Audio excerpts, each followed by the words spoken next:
अरे वाह भाई वाह, हार्दिक पांड्या और शिवम दुबे, ये तो शुक्र है तुम दोनों ने मैच बचा लिया, वरना इन गोरों ने तो सीरीज को 2-2 से बराबरी करने के पाल रखे थे मंसूबे।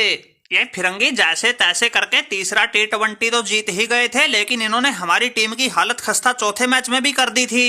ये तो तुम दोनों ने 50 लगाई तो टीम इंडिया की जान में जान आई, वरना जिस हिसाब से 12 रन पर ही तीसरा झटका लग गया था, इस सूर्या की पलटन पे बड़ी हार का खतरा मंडराने लग गया था। अरे सूर्या भाई, इसका मतलब तो तुम्हें शेरों के शेर हार्दिक पांड्या पर बिल्कुल भी भरोसा नहीं। माना कि भाई इंग्लैंड के उस साकिब महमूद ने दूसरे ही ओवर में एक के बाद एक टीम इंडिया को 3 झटके देके हमारी कमर तोड़ दी थी, लेकिन भाई खेल अभी खत्म नहीं हुआ था। हार्दिक पांड्या और शिवम दुबे का आना बाकी था। भले ही एक बार तुम्हारे साथ साथ पूरे हिंदुस्तान को भी लगा हो टीम इंडिया 100 का भी आंकड़ा नहीं छू पाएगी, लेकिन हम दोनों ने मिलके ऐसी ताबड़तोड़ पारियां खेली, टीम का स्कोर तो 181 तक पहुंचाया ही, साथ में ये गोरों की पलटन भी पेली। अपने दुबे साहब ने भी मेरी तरह 53 रन की ही पारी खेली, लेकिन मेरी ताबड़तोड़ पारी का नजारा कुछ और था। मैंने 30 गेंद में ही 4 चौके 4 छक्कों के साथ ये 53 रन ठोके थे, और ये फिरंगी मैच जीतने से रोके थे। अरे रहने दो भाई, रहने दो इंडिया वालों, तुम लोग बेईमानी से जीते हो, वरना तुम्हारी औकात नहीं थी इस मैच को जीतने की और इस बटलर के सामने अपनी छाती पीटने की। अरे तुमने बेईमानी की तो तुम्हारी बात बनी, वरना हमने ये चौथा T20 मैच भी जीतना था, सीरीज को भी 2-2 की बराबरी पर लाना था। बताओ, बल्लेबाजी करवा गए उस शिवम दुबे से, जब गेंदबाजी की बारी आई तो चोट का बहाना बना के बुला लिया उस हर्षित राणा को, जिसने 4 ओवर में 3 विकेट लेके पूरे मैच का ही पासा पलट दिया। अरे सही बताऊं तो बेईमानो, तुम लोग 12 प्लेयर के साथ खेले थे, तब कहीं जाकर ये जीत तुम्हारे हाथ लगी थी, और तुम्हारे घर आई हुई मेहमानों की टीम तुमने धोखे से ठगी थी। अरे बस्कर भाई बस्कर, जोश बटलर, बेईमानी की भी हद होती है। ये तो पूरी दुनिया जानती है, बेईमानी के मुकाबले में कंगारू और फिरंगी से बड़ा इस दुनिया में कोई है ही नहीं।